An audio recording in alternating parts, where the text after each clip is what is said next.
Oh, hey, hi. So I have a little reaction video for you guys. StreamYard has some cool new features, so I hope you like this little layout I've mocked up. I'm having some fun this morning instead of cleaning. I have a lot of cleaning to do. Uh, I am currently, as of filming this, I am actually in between jobs. I started a new job in mid-April, so I took a couple weeks off between, and I am adamant that I'm going to get my house like purged of all of the junk and clean and get my life just like kind of zen and in order before I go and start the new gig. And the new gig is a big change. So I kind of wanted this great reset, but I am tired. The dust is aggravating my asthma. I have my friend here ready to go when I lose my breath, and I have some coffee. I've been filming all day today because I don't even have a car because Jesus is using mine. So I'm stuck here all alone, and I'm recording stuff because I don't have anything recorded for the channel. I came across this random video like you do from somebody named Bookborn over on BookTube. This video has 14,000 views as of like this morning while I'm filming it. Uh, she seems really cool. I need to check out some more of her channel. I've never heard of her before. This is kind of like the fun thing about BookTube is like how many of us there are out there and how like I don't know who anybody is. Like this really small community is incredibly huge. But anyway, so there's this lady, Bookborn, don't know her first name. She came out with this video. I started watching it and then I said, "No, Alyssa, you're going to stop and you're going to react to this." So the video is called "They Suck: Supporting Books When You Don't Like the Author's Views and Analysis." It's about 20 minutes long. We're going to react to it. Go give this person a sub if you enjoy their video. But yeah, this is all my opinions. Let's go. Let's talk about it. I have another fun layout. So, I do feel like we've endlessly been talking recently about whether or not you should support an author's works when you disagree with them. And I think this kind of really hit the fan with J.K. Rowling's tweets back in 2020. By the way, time is a lie. That was only 3 years ago. It feels like I've lived 3 lifetimes since those tweets. But Time has moved very differently in the last 3 years, I will say that. anyway, I don't want to talk about Joe today. Joe's been talked about enough. My slightly new angle on this was actually inspired by the recent Wired article written by Brandon Sanderson. Now, there's already been a lot of discourse on that, and you can look to other people's great videos on that commentary. Mine is actually Uh, Murphy did a really nice video, but also Daniel Green has a very long, in-depth video on it as well, where he reacts. I don't know if it was like part of another live stream and somebody was like, "Hey, guess what? This article came out." That's what it kind of felt like, but it is really good if you want to see that one as well. about a very specific thing said at the beginning of this article. On the day of his record-breaking Kickstarter campaign, 42 million of that 55 million, I came to the Wired offices ready to gossip. How'd he do it? Why now? Is Brandon Sanderson even a good writer? Nope. But he had the first clue who or what I was talking about. On the one hand, who cares? Sanderson has millions upon millions of fans all over the planet. It doesn't matter that some losers at a single magazine, even if it is one of the nerdier ones, had never heard of him. On the other, the ignorance goes far beyond Wired. As far as I can tell, Sanderson, who has been topping bestseller lists for the better part of the 21st century, has not been written about in any depth by any major publication ever. Gosh. I just want to say first and foremost here, the thought that like nerdiness is like this one monolith and all nerds are exactly the same. And if you find that term offensive or like you don't like it, I don't mind being called a nerd, so I will embrace it. You can pick the dorky term of your choosing. It shouldn't be strange that a computer nerd doesn't know of all the same things that maybe like a Star Trek or a fantasy book nerd would know. Like you're not going to all be in the same space. Like we're not all comic book nerds. We're not all insert descriptor of a nerd. We are not all the same nerd. So it's a little bit crazy that this guy who's writing this article thinks that like just because, like, he's a nerd, like, and nobody else in his nerdy, like, little office over at Wired knows who Brandon Sanderson is, so, therefore, Brandon Sanderson must not be, like, worth anybody's time. And I'm gonna try not to, like, inject my own personal opinions on Brandon Sanderson because, like, those are my personal opinions. We all get to have our own personal opinions on things. You cannot deny his impact on the fantasy, uh, space as an author, that he has an amazingly huge fandom. Like, none of those things, whether I like him or not, change. He is huge. He is huge in the fantasy space, and you cannot take that away from him just because you don't know who he is, dude at Wired. But anyway, let's let this lady speak. Forcing myself to read that article again is painful because it reminds me of what a garbage, really written article that is, but that's besides the point. I am intrigued by this idea, even if we shouldn't take the rest of the article seriously. How come authors who seem to be very famous and doing very well aren't really like typical celebrities? Because here's the thing, fantasy authors are relatively unknown. This is why I wanted to talk about this, because this is about where I stopped and I was like, "Yes, I like this question and I like this angle, and thank you for making this video." So I'm gonna say this now. Go like the original video. I'll link it down below. Go give them a subscribe. Go subscribe if you enjoyed this to their channel, my channel, all the channels. But yeah, I thought this was a really interesting angle to come at this, and so I'm now really excited to finally watch this in its entirety with you all. And I'd love to hear your thoughts along with mine. If you want to comment as we go along, I'd love to hear it. I wondered how that might play into this whole argument about supporting authors when we don't agree on their views. How much do people actually know about what is going on? That, combined with some recent comments I've been getting on my YouTube channel, has birthed this video. So today, let's talk about what responsibility, if any, readers have to research authors before they read their books. Oh, I wonder what the comments are that she's been getting, because I know that, like, people, this is what I've learned making commentary on books, is that I did not realize that books would create so much could draw so much ire from random people that you don't know on the internet. I also did not realize that people know this much about other people. Like, I don't really pay that much attention to people. I've paid more attention to authors and, like, what they do since I've started BookTube, but, like, I did not realize that people, they really pay attention to what authors are doing. Like, oh my god, book Twitter. But you'll get comments and you'll be like, I thought this was a fine book," like, talking about a book. Nothing is, like, overtly obvious to you that there was anything wrong with the book or the author or anything, and then somebody will come out and be like, "That person's a terrorist." I did get that in a video comment, and you're like, "Thank you for telling me," but, like, I don't really know what to do at that moment other than to take in the information, note it, maybe look into it a bit, take everything with a grain of salt, and, like, figure it all out on my own. But, like, what am I supposed to do as the creator when you shout, like, "That person's a terrorist," at me? And I'm like, "Well, I don't understand the geopolitical aspects of your particular region. I don't know how to process this." Am I supposed to take the video down? Let's talk about whether only good people make good art. Let's talk about how the internet plays a role in all of this. Let's talk about our individual hypocrisy when it comes to things like this. And let's talk about how, unlike other celebrities, authors may fall into a slightly different category. I'm really conflicted on this topic, so join me in the journey. I'll see you after the jump. One thing I find fascinating to talk about is the relatively less fame authors have when compared to other celebrities, and especially when we niche down to fantasy authors. Other celebrities are often famous from their looks, like they have a visual representation of them, actors and musicians, and authors, on the other hand, generally are known more by their words. There is an easy chance you may be surprised at what an author looks like. You may never have seen a photo of them. You may only know their name. Or even Like, who is Elena Ferrante? If you didn't watch that podcast episode or listen to that podcast episode or watch Anna Novella's original video about who is Elena Ferrante, fantastic sleuthing. Enjoyed that. Anyway, back to the video. even further, that sometimes works, their titles are the most famous thing, and people can't even name who they're by. They are more known by the title of the work. To test this theory a little bit, I tried to think of fantasy authors that were household names.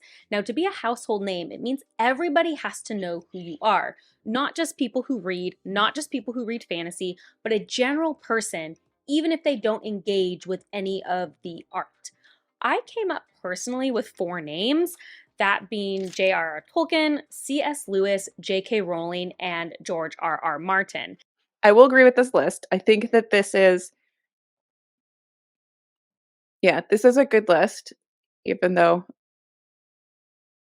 this lady's here. We're gonna move on. Let's try not to have her up there too long, please, Bookborn. Now, George R.R. Martin is a little bit uneven on that list. I don't think maybe they're quite as household as the other 3, but I think with the ginormous crossover success of Game of Thrones, he is getting there. I did also think briefly of Stephen King, who clearly is a household name, but I wasn't sure if he was fantasy enough Stephen King is not fantasy enough. Moving on. since I view him more as a horror and thriller author, so I kept him off my list. Now, to do a very unofficial, very bad statistical analysis of this, since I only asked 2 people, I asked 2 people in my life who I consider very general public and know pretty much nothing about fantasy. The first being my mom. I was super surprised and pleased when my mom said 3 of the 4 I had immediately come up with, and you'll notice she also said Stephen King, not sure where he went. When I asked her about if she had heard of George R.R. Martin, she was able to come up with the name Game of Thrones, even though she thought it was a movie and not a TV show. I guess tell me who you think would be a household name if your thoughts differ from the 4 that this creator has named. But I think that's pretty spot on. Uh, I don't know if Sanderson is a household name because I don't know if he has enough movie and TV stuff, and I think that's a huge piece of becoming a household name is having that movie aspect of it. My cousin, who isn't a huge reader, actually really couldn't name anybody when I asked her who a fantasy author was, except ironically one person I hadn't heard of because her friend had just recently read him. But when I asked her about Tolkien and J.K. Rowling, she did say she knew who J.K. Rowling was, but said that Tolkien only sounded familiar in name to her, and she had no idea who George R.R. Martin was. That is weird to me that you wouldn't know who Tolkien is. Like, I don't think I've ever existed in a world where you don't know who Tolkien is. Because I remember going to, like, the Scholastic Book Fair and somebody being like, "You have to read The Hobbit," and this is back in probably, like, 1997. So I feel like you got but I guess if you don't read, right? If you don't read, I think that's gonna be a big piece of this. If you don't read, then none of these people are gonna mean anything to you. But then I did it further. And interestingly enough, when I asked her, "Do you know what Lord of the Rings is in Game of Thrones?" in an almost offendedly joking way, I don't live under a rock. Of course, I know what the Lord of the Rings and Game of Thrones are. Again, more proof that the title of a work often outlasts the author. I was actually shocked that she only vaguely recognized the name Tolkien. I do still think he's a household name. The point of all this, I think as a book community, if you're here, if you are watching BookTube, if you are reading a ton of books every year, you are more in the pulse than a vast majority of the people. 100% agree. We've talked about this on the podcast a lot. We've talked about this in lots of places when we want to affect change in the book community, when we're like upset that, like the American Dirt fiasco that occurred, that absolutely was ridiculous. How we get in an uproar over here on the bookish socials and it kind of stays here. It's very insular. And how far reaching is our advocacy and our pushing for change and stuff, how far I don't know. I think we are really stuck in this community.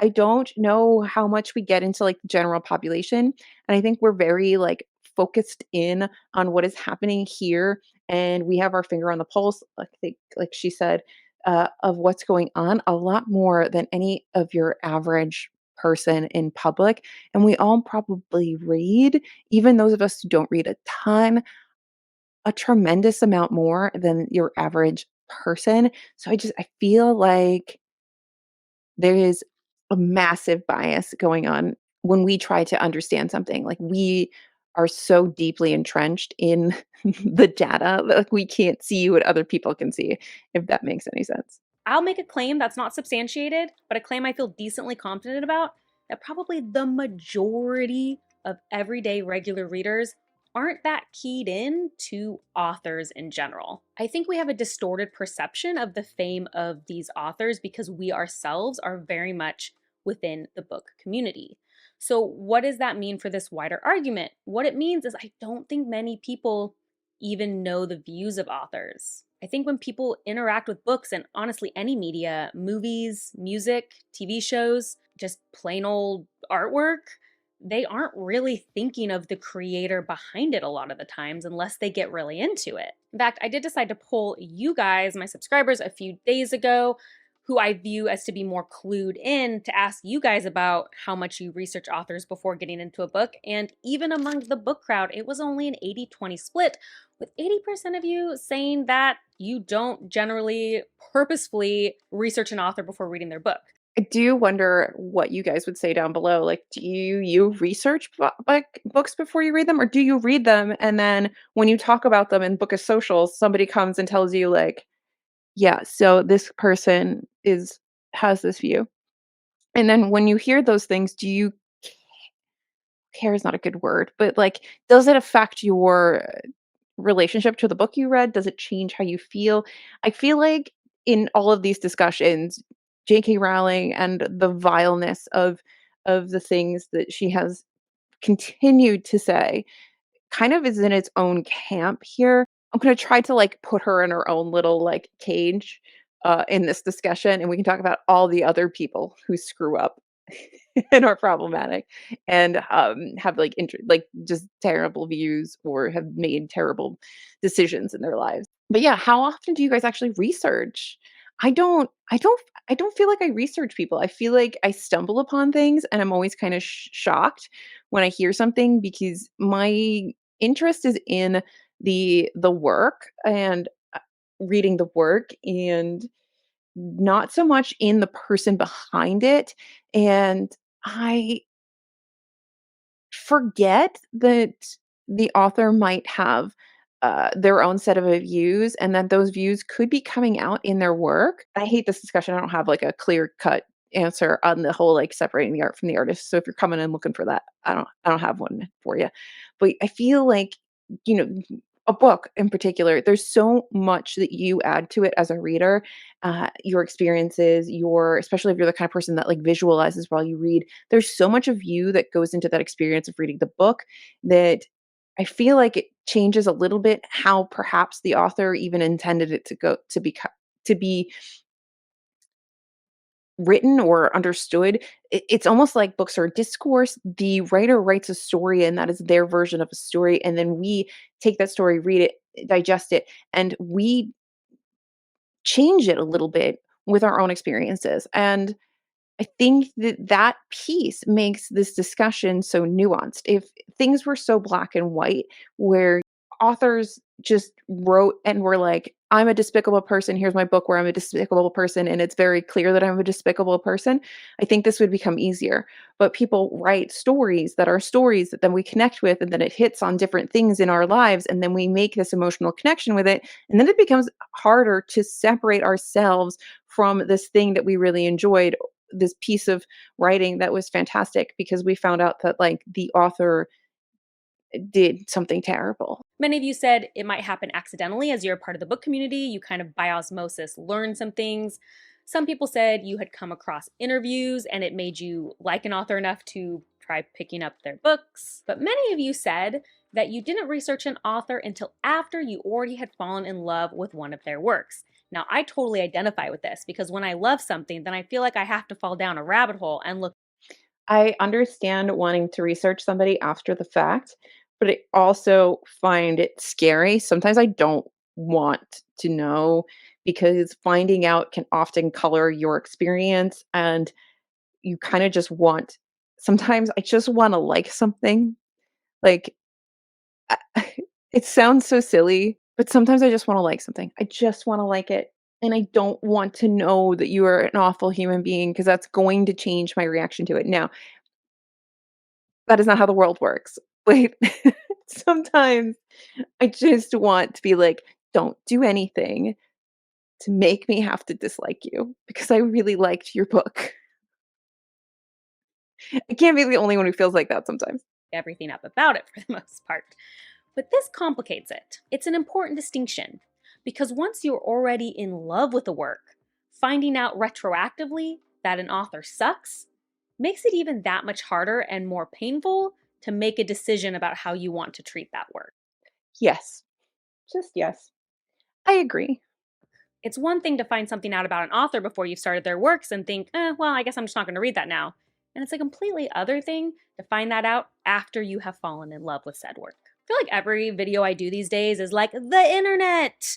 But it's true, the internet has drastically changed how we interact with people and interact with things. And obviously, although the internet isn't new anymore, in the grand scheme of things, when we look at history, the way we interact with the internet is extremely young, and the internet exasperates these issues.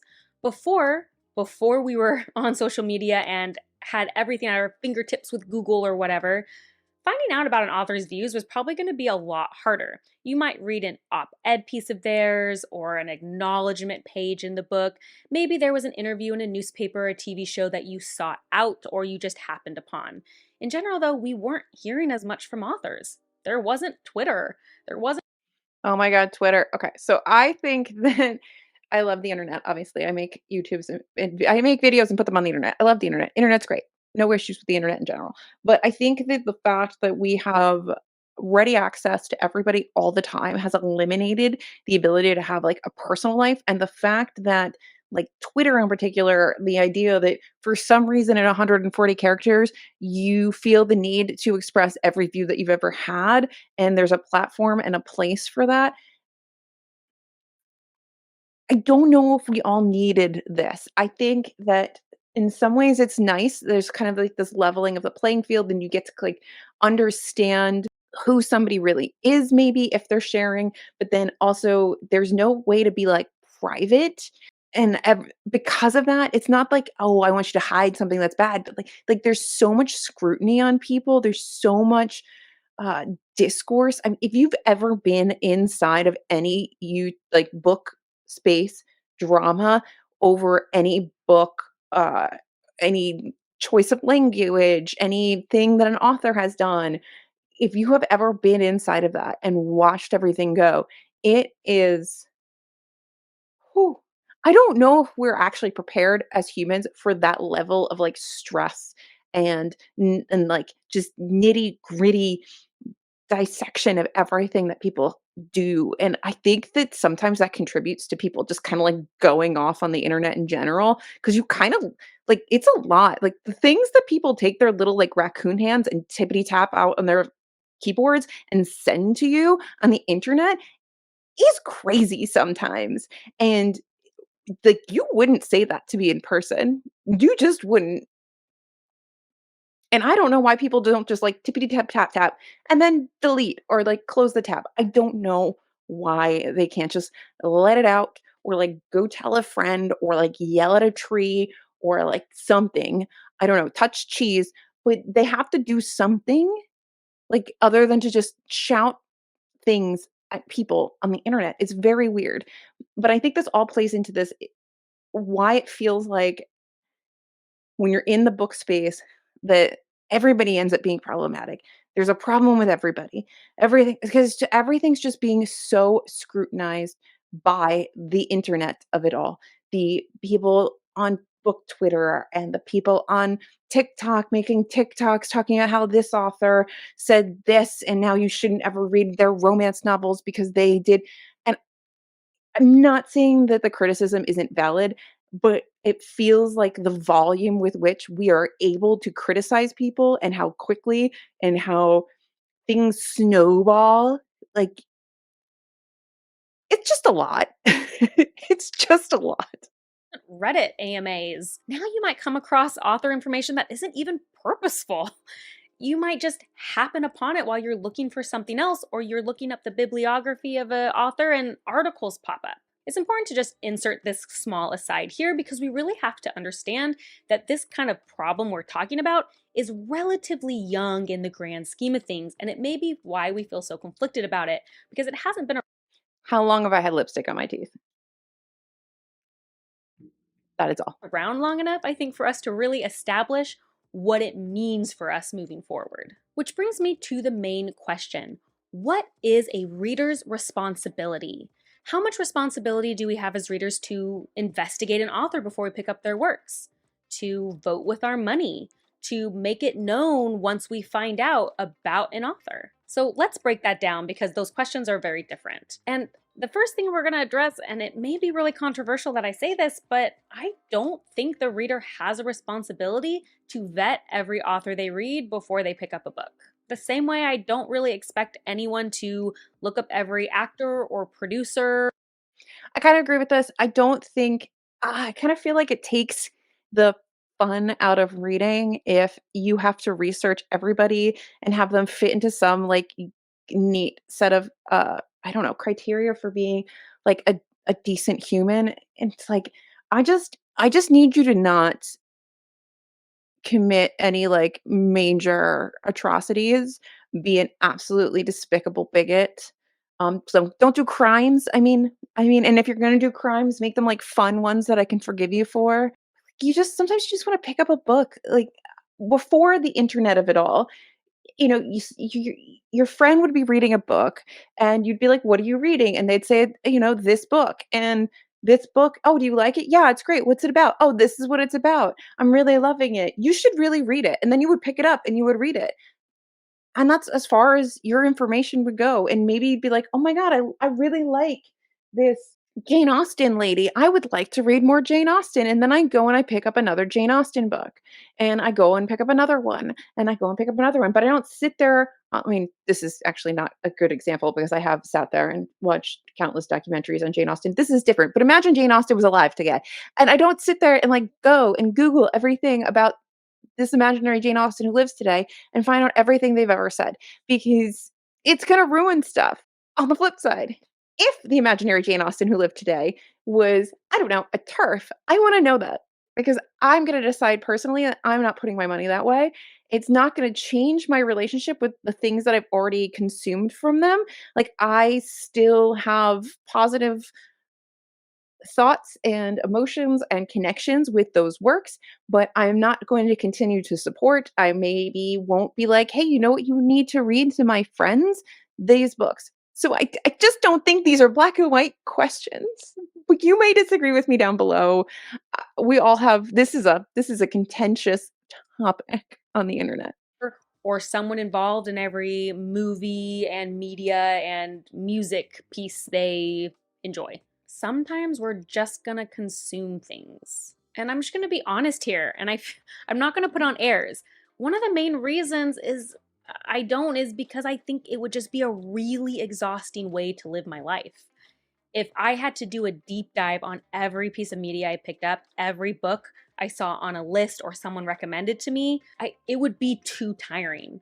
And I know people can come for me and say things like, well, it's your duty, it's your responsibility to be like a good consumer. And I understand that, I do. But I think that it's not sustainable. Okay, but I agree. I don't think it's sustainable. I do think as somebody who does like what I do and what I assume this lady does, where you talk about books on the internet, is that when you do learn a piece of information, that you are at least open about it so that people can make their own decisions. I think the most important thing is that with information is that it's at least available for people to do what they want with it. What I have hard time with is like how to say that. Like my previous example, coming into my comments and being like, this author is a terrorist.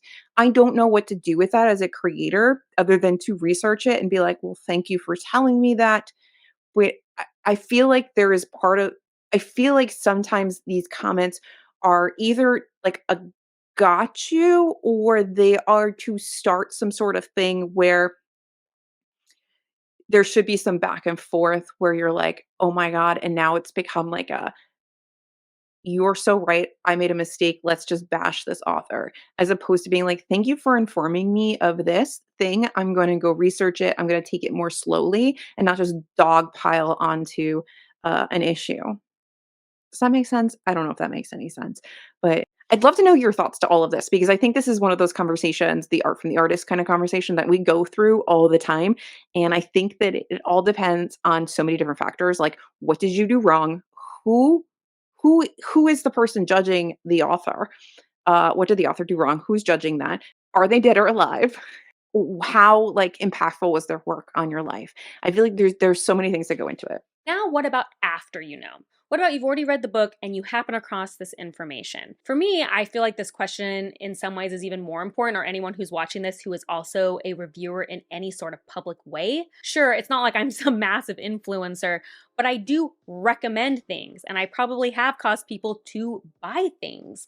So, where is my responsibility in that pipeline? And here's actually where I think J.K. Rowling is a less interesting example, because Harry Potter is household name. Harry Potter is so huge. There is no way anyone's giving publicity to Harry Potter at this point. It's true. I'm just gonna say it. You're not, well, they wouldn't have known about Harry Potter if you didn't talk about it. Please. That's why I think other lesser known books are more interesting, and why it's important to talk about how the relative fame of fantasy authors isn't very famous. Even relatively famous people within the fantasy community, like Orson Scott Card, a lot of people might not know about. And a more interesting one for me recently, which is where I've gotten some comments on, is my recent love for the Remembrance of Earth's Past trilogy by Cixin Liu. I knew nothing about Cixin Liu. I picked that book up, honestly, just because I had decided to read all of the 2010's Hugo winners for a video. I knew nothing about him. I tore through the trilogy, absolutely fell in love with it. You guys have heard me recommend it multiple times. I have since found out that he has said some very, very bad, evil things. So now what? Should I not talk about that trilogy anymore? Should I always put a caveat when I do talk about it and recommend that people either get it from the library or borrow it from a friend and don't give money to that? Should I just talk about it and let other people make their own decision, or just not know about it? Ignorance is bliss, like I had? The problem I run into here is twofold. First, I sometimes worry about coming off hypocritical if I start making comments about some books and not others, because I've only come across the author's views for a couple of these books. So I might start putting a little caveat as I talk about them, like Cixin Liu going forward. But then what if someone's like, well, you didn't make a little mention of this book. Did you know this? And you should have. And does that mean you agree with this person? This is where the internetification of life gets really exhausting, and I feel like as creators, you kind of have to make your own boundaries within yourself of, like, what comments are you going to, like, entertain and take seriously and talk like, they're gonna actually affect your life, and which ones you're gonna go, like, "This is a pee pee poo poo comment. I'm not responding to this," because you can't, none of us are perfect. Nobody here is perfect. I don't know everything about every author. There are books where the author is basically just a douchebag, and I fully admit that they are a douchebag. I also really love the books, so we're not gonna talk about them here on the internet because I don't need to, like, they have enough of a fan base, but they're a douchebag and I don't need to talk about them. Like, that'll be my own personal thing that I do on like, for myself, because despite the fact that this person is a douchebag, I really enjoy their fantasy books. So they have, like, you'll see them, they're on my shelves. I don't take them down, I don't hide them, but I'm not going to be like, you know what you need to read and recommend them. And that's the choice that I make as a creator. If I read somebody and I didn't found out that they were terrible or questionable, I feel like you can make a caveat, you can make like a disclaimer if you ever talk about them again. Pin a comment under a video if you did like an individual recommendation or something like that, or book review. But I feel like that's gonna end up being the choice of the creator, and I think this becomes very similar to the discussions we have about, like, who is responsible for trigger warnings. Is it my responsibility to know everything about an author and make sure that you know everything about the author? And then, I mean, I read a lot of behind me, there's tons of dead authors that were terrible people behind me. And do I remove them from my life? Does their contribution to literature become invalid because they were a terrible person? I don't know. I don't think so. But the conversation continues because it's not set in stone. Like, sometimes I worry that by not making a statement for everyone, then some people will think I agree with something I don't even know I'm agreeing to. Does that make sense? That's where that exhausting part comes in. And where do I draw the line? How deep do I go? How much is enough to comment on. Some of these people seem very obvious to comment on, like Shishin Liu, but it might not always be obvious. And do I only talk about living authors and not dead authors because only the estate's getting the money? Of course, most of us, I'd say a majority of us, are all a little hypocritical. I'm sure we all shop at places that have business models we don't agree with sometimes for convenience. I still watch Lord of the Rings. Everyone still watches Lord of the Rings and recommends that people watch them. Did y'all know that Harvey Weinstein was a producer on Lord of the Rings? None of us are saying to boycott Lord of the Rings. Now, of course, this is obviously a little bit of a disingenuous comparison, and I know that. Someone bringing a producer on the project is very different than an author who is the sole arbiter of the project. But we're here for sometimes exaggeration. We will always probably be walking contradiction. I do think that that's like, though it's an exaggeration, it is important to use a little bit of exaggeration when talking about this stuff because there is this element of like how far do you go? How much do we disclose? How much do we need to disclose? How where do you stop basically? And I think this plays into all kinds of things like what's going on with rewriting classic books to take out things that were problematic. I don't understand that. I don't understand taking the time to change works that have already existed for decades, if not like a century, to change the language so that it's less offensive because it doesn't change the fact that it was offensive. It doesn't change the fact that maybe the author was an anti-Semite, Semonite. Oh my god, that the author was an anti-Semite. It doesn't change the fact that the world at that time, these things weren't. It wasn't strange to call people certain slurs, to look at the world a certain way. It wasn't right, but it wasn't looked at the same way it was today. And it's like, why are we putting money into that and not into, say, I don't know, new, more diverse authors who can get their voice out into the world, tell their stories, and show that there's actual like change from, 40, 50, 60, 70 years ago, the books that were being written to the books that are being written. Why are you not putting the time and the money into making new authors better, have more reach? Why are you putting more money into these dead people or these old people? Like, what are you? This is a separate argument.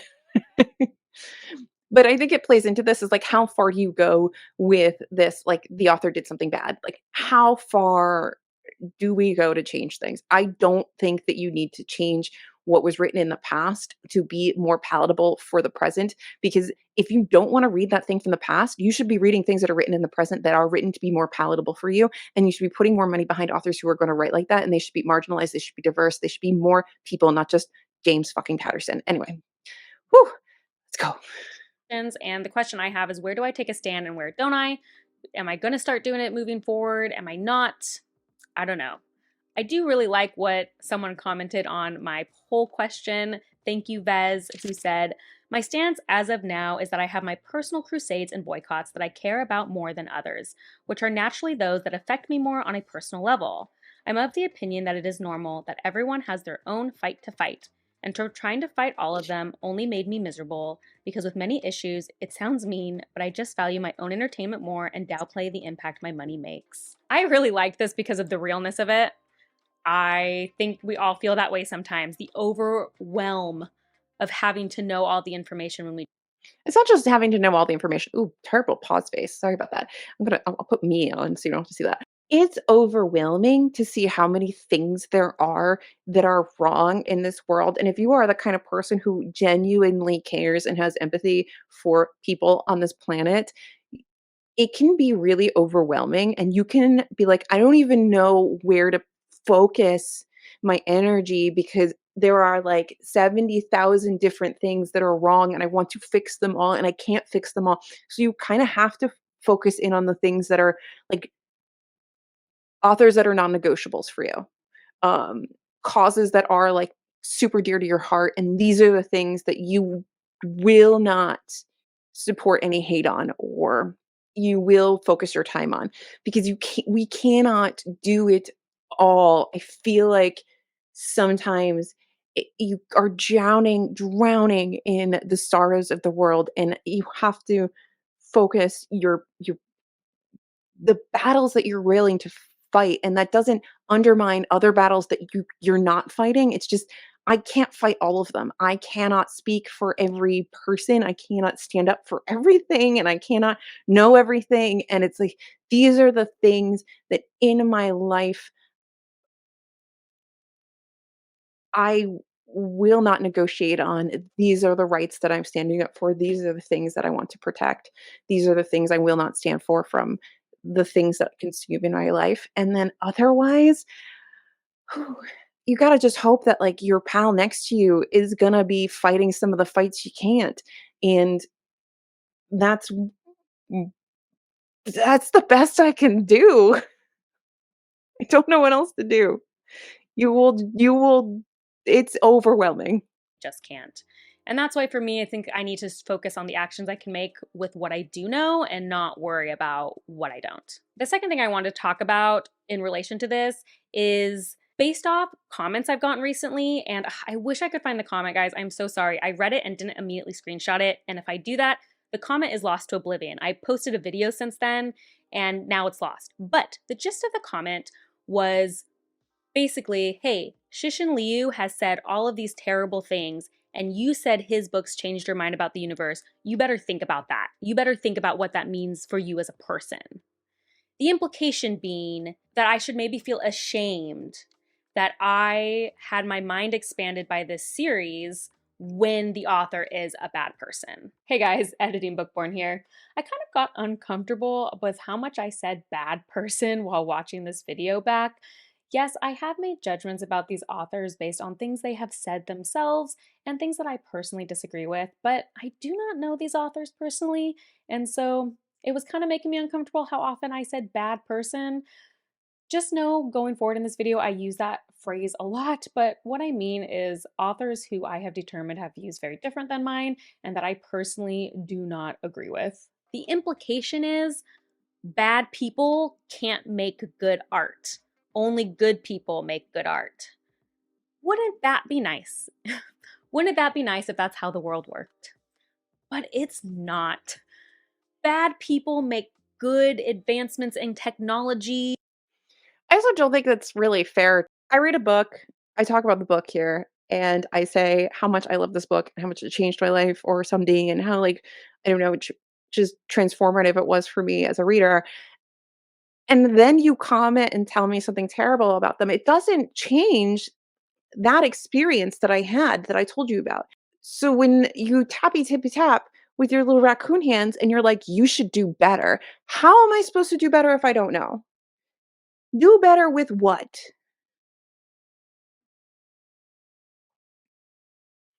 And it still will never change what I experienced when I didn't know this thing. It may change how I feel about things going forward. It may change the way I read something now that I know a piece of information, because maybe I'm seeing it in a different light. But it doesn't change that thing I read before I knew these other things. Art, literature, and anything all the time. And truthfully, if we only wanted to consume art made by good people, we probably would be consuming very little. And maybe that comes off as an excuse, but it's something I actually sort of believe. And this is where the real meaning of death of the author comes to play. I do think that there is some validity to that statement. I think that many of us have things that, depending on your perspective too, because we all have different perspectives, and we do kind of, there is an idea of like our perspective being like the true perspective, but there's another person that has the opposite perspective of you that's going to look on you like you're the bad guy. But anyway, if we are judging things based on every tiny thing that anybody has ever done wrong, what then is a good person? And then what is left for us to consume? I don't know. I feel like having open discourse on the truth of things is fine, but when we start to vilify everything and everyone and being like, this is good, this is bad, I don't know. A lot of people think death of the author means what we're talking about previously, which is should you care about the author in the work? No, death of the author really means Does it matter what their perspective and historical context means in relation to the book? Now, I do think that when you read a book and you don't know an author's opinions, you kind of form your own, you get your own thing out of it. I personally saw none of Shishin Liu's views in that book. Now, if I had read it after I knew his views, might I find something? Yeah, it's hard to tell if I reread it if I'd feel differently. But it doesn't take away the experience I had the first time I read it, which was, yeah, mind expanding. And I can struggle with how I'm going to deal with Shishin Liu going forward, but I'm not going to pretend his series didn't have an impact on me because it did, and that's the truth. And I thought it was good art because sometimes good art comes from bad places. And I always laugh a little bit when information comes out about an author in a public way, and I see a lot of people go, oh, well, that book, that movie wasn't actually really good anyway. And you're like, well, maybe it was. We don't have to pretend it's not good just because we don't like what's come to light. Not always. I do really love this comment that someone left again on that poll that I wanted to highlight. Thank you, D-Muse. They said, interesting question. I'm an English professor, so I research the lives of the authors I teach. I want students to see how the authors' lives and culture may have impacted their works. However, I don't actively research authors whose works I read for fun. It didn't occur to me to find this odd until I read your post. Why do I feel knowing about an author is important for an academic setting, but not for my own personal enjoyment of a written work? I'll have to think on this one. I thought that was a great way to put it. I have to think on it too. I think it's a great question. I'd love to know your guys' comments below. I'm not going to really elaborate on this, but one thing I will say is I do think a lot of these authors that are coming out now that we're having problems with are modern authors living in our modern world. And so we may feel like we do not need cultural or historical context for that because we are also living in that same time period. Whereas classic authors from a while ago, we may feel like we have the benefit from that. For some ending thoughts, I want to be clear. I never question when someone says they want to not read an author's work or they're boycotting it or they're not going to engage in that because of a personal stance. I do think that we'll have a wrap up in a second, but I do think that that's a very interesting and probably incredibly valid point about uh, a lot of the authors that we're talking about are still alive. They're still with us. They're existing in our world. But we're going to also just briefly talk about the fact that we are changing some of the language in books of dead authors. So there is some stuff going on about like kind of changing the context as opposed to just being like that happened in the past. Like you don't have to read Agatha Christie. Here are some other incredibly good thriller writers who aren't anti-Semitic. Why don't you read them? But anyway, so it's not like 100%, but again, nothing is black and white. But I do think that it does change the way that we talk about these authors, talking about people that are here with us, living in this existence, seeing the world that we're in, seeing all the things that are happening in this world, and the fact that they want to take X stance is a little bit uh, it's upsetting and it's taken differently than knowing that somebody who is dead and in the past took this stance. We do seem to forgive the past more than we forgive the present. And I don't know if that's wrong. I don't think that it is. I think it's easier for us to reflect on the the contributions of a work in the past and why perhaps it has stood the test of time, but then also understand the more complex and nuanced nature of, maybe the content or what the author did with their lives. And we can have this more academic conversation about it, but when we're talking about somebody today writing a book and then finding out that they are terrible or that they want to, I don't know, they're co opting somebody's experience or they're doing all these things that aren't exactly right. And we can actually talk to them and potentially maybe even get them to understand that what they're doing is wrong or what they've done is wrong or what they've said is wrong or like they could do something different or they could maybe make amends. I think it's a different discussion, it's a different discourse. I do think that's true. I don't think that we hold people to the same standards, or I think that we hold people to higher standards today than we do dead authors. And I think that's natural and makes sense. And I also think that like I'm not going to be upset with people. Like if you've decided that you're not going to support X author because of their stance on something, I think that you're well within your right, and I think that's fine. I think, like, there are people that I don't support because I personally cannot support what they either contribute their money to or what they have said or done, and I can't do that. But I also am not gonna judge somebody else for being able to look past that, except for, like, maybe JK Rowling, but then also, like, I can't really stop JK Rowling, so I've just kind of accepted the fact that sh we're not changing Harry Potter. But I don't know. I just feel like there's too many things for everybody to be like this perfect social justice warrior as a reader. It's so much. It's too much. You are forever going to fail if that is your objective.